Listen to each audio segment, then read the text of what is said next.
Blessed are the peacemakers, for they shall be called sons of God. To become God's child is to bring his peace on earth.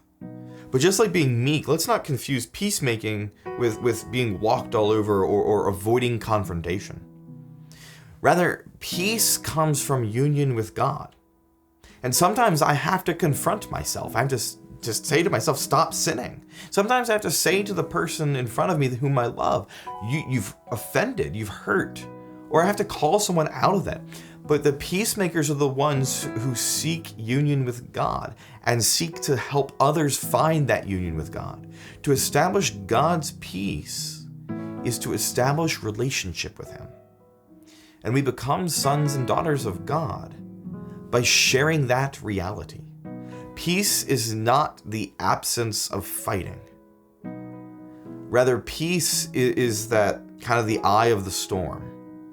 Right? We're familiar with hurricanes down here, the eye of the storm. That as the storm rages around, there's this perfect stillness in the middle of it. Peace is the image of Jesus and the calming of the sea.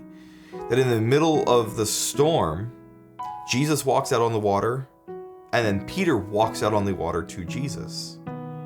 But before Jesus calms the storm, he and Peter walk back into the boat. Right? It's that idea, it's that promise that in the middle of all the chaos, by standing on the storm, by standing on the water with Christ, there is peace in spite of the suffering. We don't find peace when suffering ends. We find peace when we can finally call out, like Peter does, Lord, help me.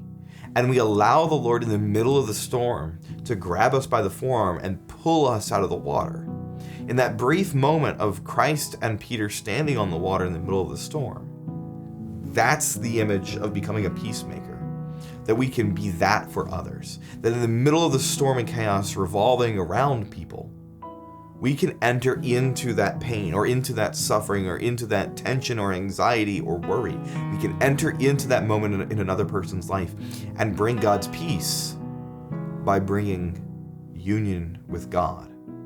When God is present in the moment, it doesn't matter what's going on around, but there will always be that peace.